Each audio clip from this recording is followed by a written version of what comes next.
Salutations à toutes et tous, aujourd'hui on se retrouve pour parler de Star Wars épisode 8. Comme je me suis dit que j'avais pas envie d'être le 150e connard à faire une énième vidéo sur Justice League et compagnie. Oui, et ça a tout à fait à voir, hein, mais bon, hein, j'avais envie d'en parler parce qu'il y a pas mal de choses débiles qui sortent, qui sont dites sur le film, donc pas de temps, hop, générique.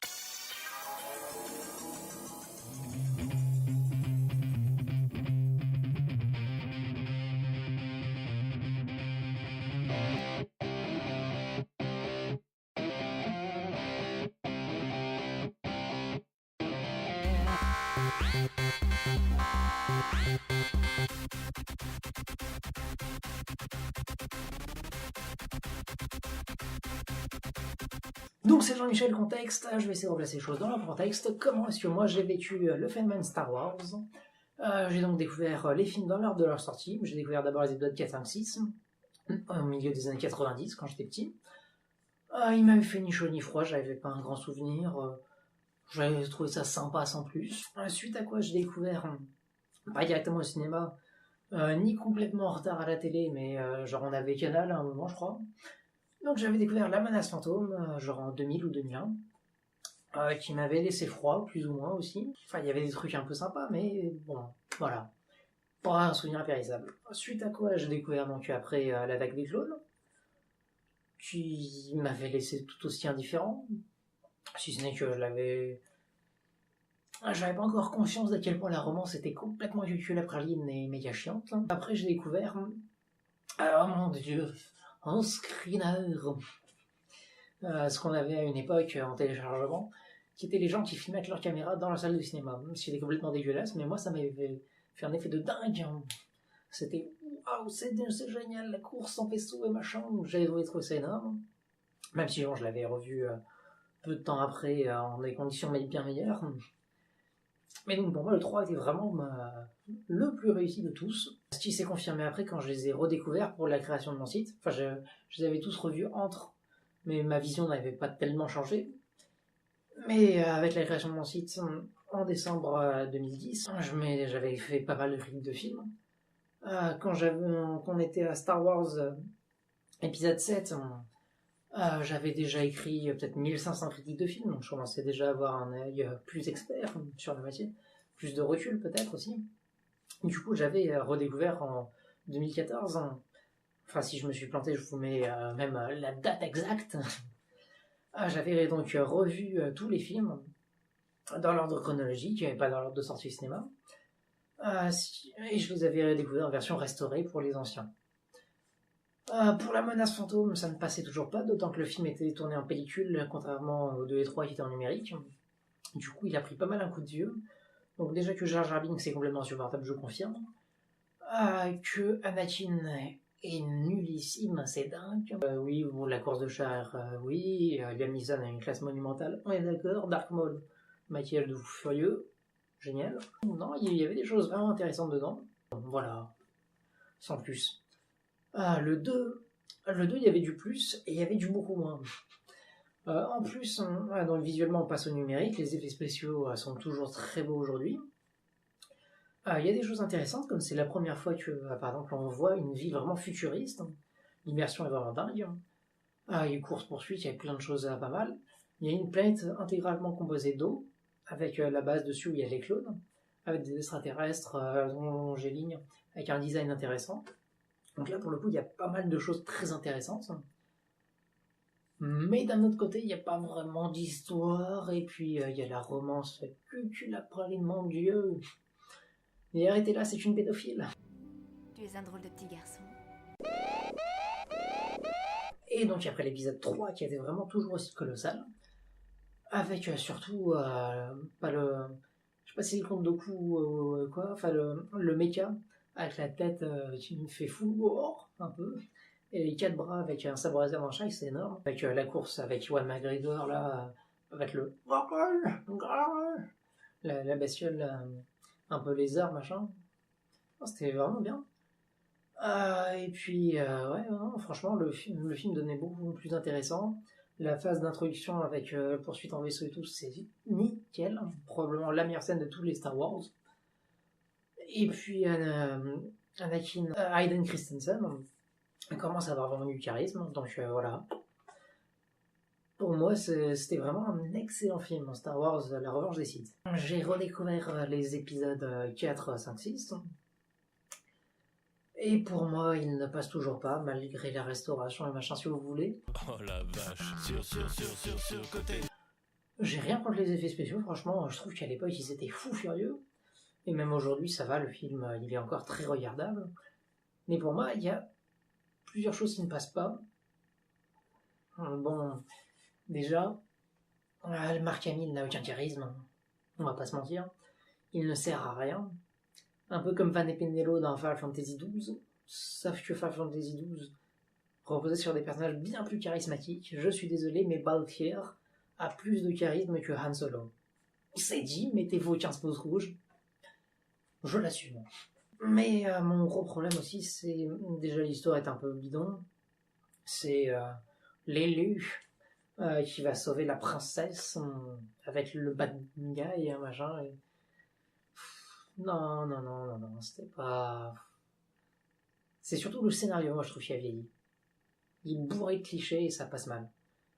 Et puis... c'est pas les effets spéciaux le problème, c'est la direction artistique. Parce que bon, encore le verre ou les extraterrestres femelles avec les longues tresses comme ça, enfin un peu les tiges, ça il y a des bonnes choses, mais il y a aussi du très très mauvais comme les saxophonistes avec littéralement leur face de cul. Ça ne passe pas, je suis désolé. Et j'ai trouvé vraiment la conclusion mauvaise. Toute la bataille à la fin, c'était nul. Ça reposait pas mal sur l'entraînement de Luke, sur l'arrivée du Messie, mais comme il a aucun charisme, ça ne passait pas. Puis non. Non, j'ai jamais réussi à adhérer, même quand j'étais petit. Ça n'est jamais passé, je suis désolé.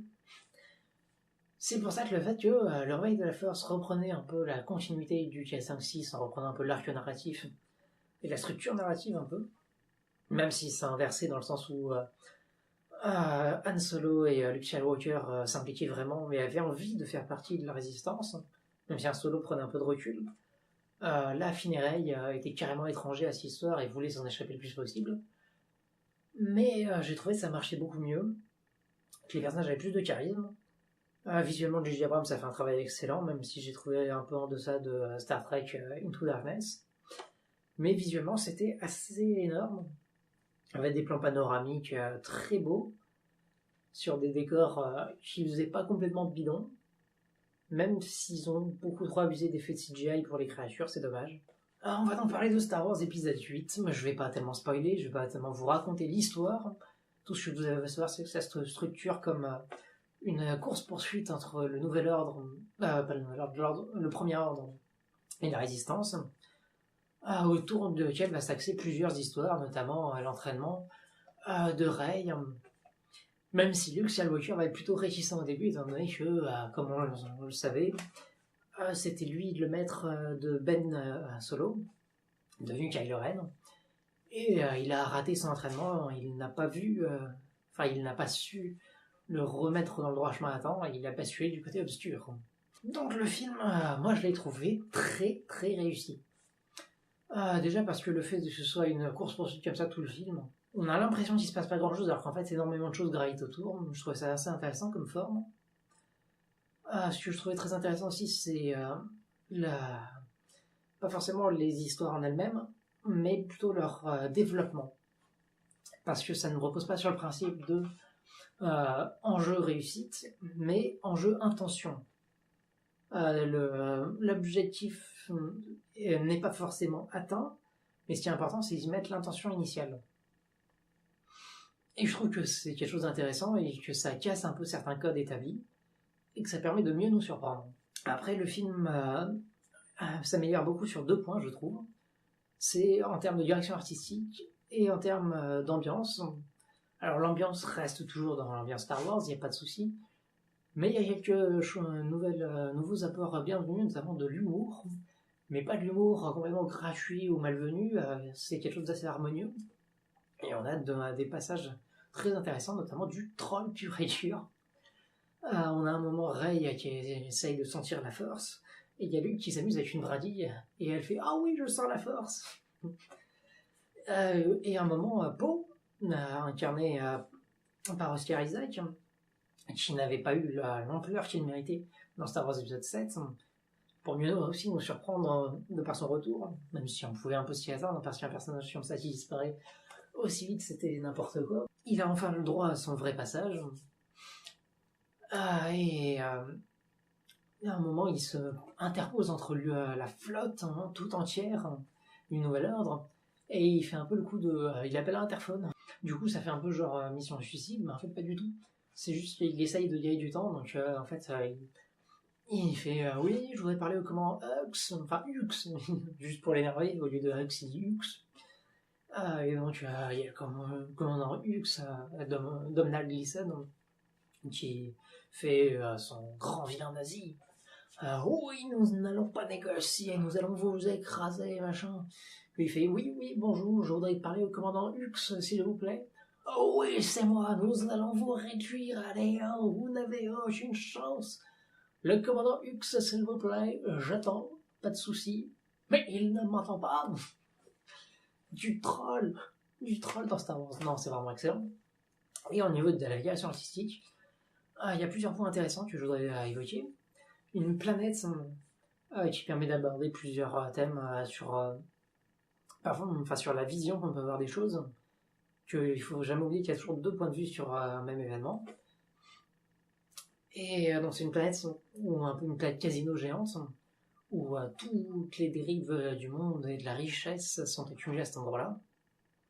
Ce qui permet de la faire de la morale, mais on se rend compte que la morale, il y a toujours deux points de vue dessus. On voit des espèces de... Enfin, ça remplace un peu les chevaux ou les livriers afghans pour des courses de tiercé quinté plus. Et je vais vous mettre l'image. C'est une bestiole vachement intéressante, je retrouve.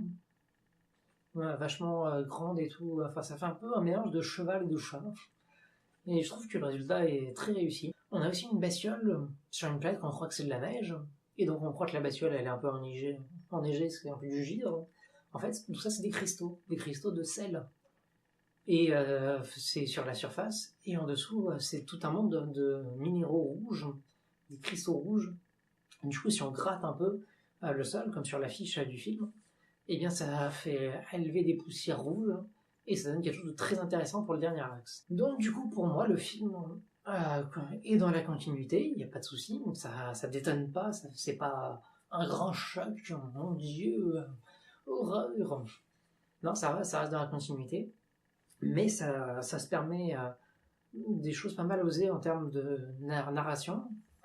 Déjà, la forme de la narration, c'est original. Certains choix de développement d'histoire, parce que du coup il reprend tout ce que J.J. Abrams a fait, mais il n'envoie pas vraiment dans la direction où on attendait, même au contraire, il essaye de nous surprendre au mieux, mais pas nous surprendre gratuitement, nous surprendre pour amener quelque chose de plus loin, plus fort.